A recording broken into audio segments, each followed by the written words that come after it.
Hello, folks. It's old Hunter here again. I got a little funny story I'd like to tell. It concerns me and my son. I was working out there in Fort Austin, Texas for about 12, 13 years. Well, after I've been out there about 2, 3 years, I asked my son if he'd like to come out and spend a couple of weeks with me. And I was teaching him how to shoot pool and everything and trying to get him into fishing. He's never been a fisherman, never enjoyed fishing.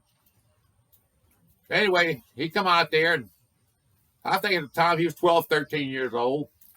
And we got my boat one Saturday morning, went down to launch it. They must have been 50 trucks there with boat trailers and everything. They had a fishing rodeo for speckled trout. I didn't know it. Anyway, we finally got the boat launched and went down to my little favorite spot where I always fished. I took my net and I caught some little mullet about 3-4 inches long. That's what I like to fish with. And I rigged up one of his lines. I threw it out there for him. I set it where the line could go out. I handed it to him. I said, when that line starts going out, I said, then you take up slack, you set the hook. I set mine out. Well, he got, after a while, he got a little bit anxious or bored or whatever you want to call it, but he got his book. He loved to read, so he got his book. I said, put that pole in that rod holder. If not, something big hit is going to pull it overboard.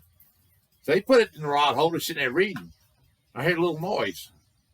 I looked over there, and his reel was the line was just peeling out. I said, Mark, you got a fish on, huh? I said, you got a fish. Pick it up and set the hook. So he did. Time he picked it up, the line got tight and set the hook. And let me tell you right now, the fight was on.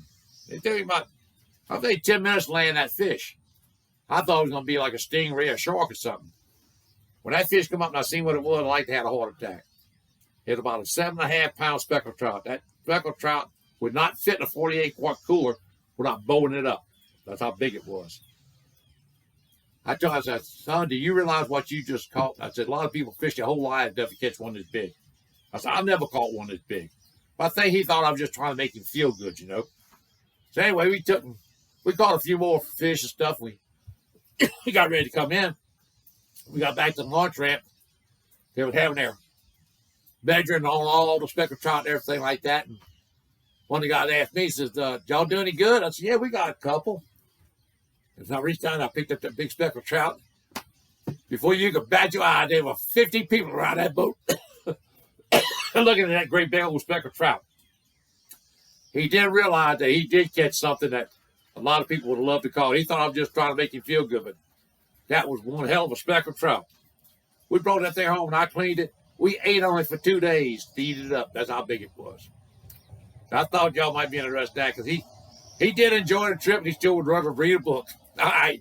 See y'all folks later.